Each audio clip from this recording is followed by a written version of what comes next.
அன்பான சகோதர சகோதரிகளே, இந்த புதிய ஆசீர்வதிக்கப்பட்ட நாளிலே நம்முடைய தேவனாகிய இயேசு கிறிஸ்துவின் நாமத்தினாலே உங்களுக்கு ஆசீர்வாதங்களையும் வாழ்த்துதலையும் தெரிவிக்கிறேன். காலைதோறும் கர்த்தரின் வார்த்தை என்ற இந்த பகுதியில் இன்றைய நாளில் நமக்கு தேவன் தந்திருக்கிற வார்த்தை ஏசாயாவின் புஸ்தகம் 45ஆம் அதிகாரம் 2வது வசனம்.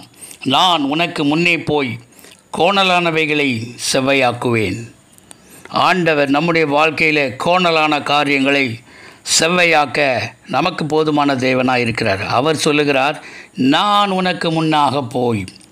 ஏசாயா 45 சொல்லும், கர்த்தராகிய நான் அபிஷேகம் பண்ணின கோரேசுக்கு முன்பாக ஜாதிகளை கீழ்ப்படுத்தி ராஜாக்களின் இடைக்கட்டுகளை அவளுக்கும் பிடிக்கும், அவனுக்கு முன்பாக வாசல்கள் பூட்டப்படாதிருக்க கதவுகளை திறந்து வைக்கும் பிடிக்கும், அவனை பார்த்து அவன் வலது கையை பிடித்து கொண்டு அவனுக்கு சொல்லுகிறதாவது என்று சொல்லி இந்த வார்த்தையை சொல்கிறார்.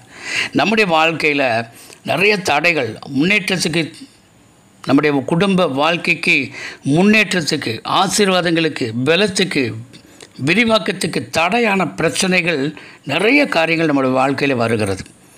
எப்படி இது வருகிறது? ஏன் என்னுடைய வாழ்க்கையில் பிரச்சனைகள் வருகிறது என்று நாம் சிந்திப்போமானால், நம்முடைய எதிராளியான ஒருவன் இருக்கிறான். அவனை அதே ஏசாயா புஸ்தகத்தில் 27ஆம் அதிகாரத்தில் 1ஆம் வசனத்தில், அக்காலத்தில் கர்த்தர் லிவியாதான் என்னும் நீண்ட பாம்பை, லிவியாதான் என்னும் கோணலான சர்பத்தையே கடிதும் பெரிதும் பலத்ததுமான தமது பட்டயத்தால் தண்டிப்பார், சமுத்திரத்தில் இருக்கிற வலுசர்பத்தை கொன்று போடுவார் என்று சொல்லியிருக்கிறது. அது மாத்திரமல்ல, எபேசியர் 6ஆம் அதிகாரம் 12ஆம் வசனம் சொல்லுகிறது, ஏனெனில் மாமிசத்தோடும் இரத்தத்தோடும் அல்ல, துரைத்தனங்களோடு அதிகாரங்களோடு பிரபஞ்சத்தின் அந்தகார லோகாதிபதிகளோடு வானமண்டலத்தில் உள்ள பொல்லாத ஆவிகளின் சேனைகளோடு நமக்கு போராட்டம் உண்டு என்று சொல்லி வேதம் நமக்கு சொல்லுகிறது. இந்த நாளிலே கூட நாம் என்ன செய்வோம்? இப்படிப்பட்ட ஒரு வாழ்க்கையில் கோணலானவைகளை நம்முடைய வாழ்க்கையில் ஏற்படுத்துகிற அவைகளை எதிர்க்கும்படியாக தேவனாய் கர்த்தரை நாம் சார்ந்து வாழும் பொழுது தேவனாய் கர்த்தர் அவைகளை எடுத்து போட நமக்கு போதுமானவராக இருக்கிறார். யாத்திராகம புஸ்தகம் 13ஆம் அதிகாரம் 21ஆம் வசனத்தில் ஆண்டவருடைய வல்லமையுள்ள வார்த்தைகள். அன்றைக்கு அவர்கள் இரவிலே அவர்களுடைய வனாந்திர வாழ்க்கையில் எகிப்திலிருந்து புறப்பட்ட ஜனங்கள், அன்றைக்கு இஸ்ரேல் ஜனங்கள் வனாந்திரத்தில் இருந்தபோது இரவில் அக்கினி ஸ்தம்பமாகவும் பகலிலே மேக ஸ்தம்பமாகவும் அவர்களை வழி நடத்தினார். அவர்களுடைய வாழ்க்கை கோணலாகாதபடிக்கு அவர்களை நடத்தினார், போஷித்தார், அவர்களை உணர்த்தினார், கண்மணி போல அவர்களை காத்தார். அதை தான் நம்ம அந்த இடத்துல நம்ம பார்க்கிறோம். அதே ஆண்டவராகிய கர்த்தர் யோவான் புஸ்தகம் 10ஆம் அதிகாரம், நானே ஆடுகளுக்கு வாசல் என்று மெய்யாகவே மெய்யாகவே உங்களுக்கு சொல்லுகிறேன் என்று 7ஆம் வசனத்தில் நாம் பார்க்க முடியும். யோவான் 10:7 ஆண்டவராகிய கர்த்தர் சொல்லுகிறதை பார்க்க முடியும். இன்றைக்கு ஆண்டவராகிய இயேசு கிறிஸ்துடைய வார்த்தைகளை நம்பி நாம் புறப்படும் பொழுது நம்முடைய வாழ்க்கையில் இருக்க பள்ளங்கள் எல்லாம் செவ்வையாகும், குன்றுகளெல்லாம் தகர்க்கப்படும், கோணலானவைகள் செவ்வையாகும். ஏனென்றால் சங்கீதம் 18:32 சொல்லுகிறது, என்னை பலத்தால் இடைக்கட்டி என் வழியை செவ்வைப்படுத்துகிறவர் தேவனே என்று சொல்லுகிறது. சங்கீதம் 107:6-7 வசனங்கள், தங்கள் லாபத்திலே கர்த்தரை நோக்கி கூப்பிட்டார்கள், அவர்கள் இக்கட்டிலிருந்து அவர்களை விடுவித்தார், தாபரிக்கும் ஊருக்கு போய் சேர அவர்களை செவ்வையான வழியிலே நடத்தினார் என்று நாம் அங்கே காண்கிறோம். நீதிமொழிகள் 3:6 சொல்லுகிறது, உன் வழிகளெல்லாம் அவரை நினைத்துக்கொள், அப்பொழுது அவர் உன் பாதைகளை செவ்வைப்படுத்துவார்.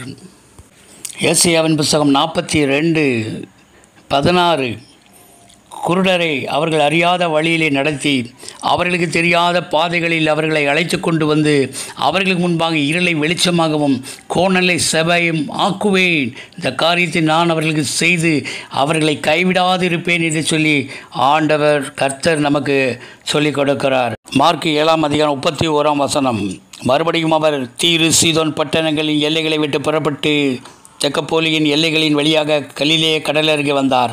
அங்கே கொன்னை வாயுடைய ஒரு செவிடனை அவரிடத்தில் கொண்டு வந்து அவர் தமது கையை அவர் மேல் வைக்கும்படி வேண்டிக் கொண்டார்கள். அப்பொழுது அவர் அவனை ஜனக்கூடத்துக்கு விட்டு தனியே அழைத்து கொண்டு போய் தம்முடைய விரல்களை அவன் காதுகளில் வைத்து உமிழ்ந்து அவன் நாவை தொட்டு வானத்தை பெருமூச்சு விட்டு எப்பத்தா என்றார். அதற்கு திறக்கப்படுவாயாக என்று அர்த்தமாம். உடனே அவனுடைய செவிகள் திறக்கப்பட்டு அவனுடைய நாவின் கட்டுகள் அவிழ்ந்து அவன் செவ்வையாய் பேசினான். இயேசு கிறிஸ்து தொடும் பொழுது நம்முடைய வாழ்க்கையில் செவ்வையான காரியங்கள் நடக்கும்.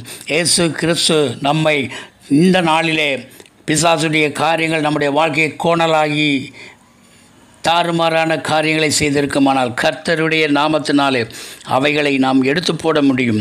அங்கே இயேசு அங்கே அந்த ஊமையும் செவிடுமான அந்த மனிதனுடைய வாழ்க்கையை செவ்வைப்படுத்தினார். இன்றைக்கு நம்முடைய வாழ்க்கையையும் இயேசு செவ்வைப்படுத்த நமக்கு போதுமானவராக இருக்கிறார். நாம் பூமியிலே செம்மையாக வாழ வேண்டும் என்றால் எப்படிப்பட்டவர்கள் வாசம் பண்ணுவார்கள் என்று நீதிமொழிகள் 2:21 சொல்லுது.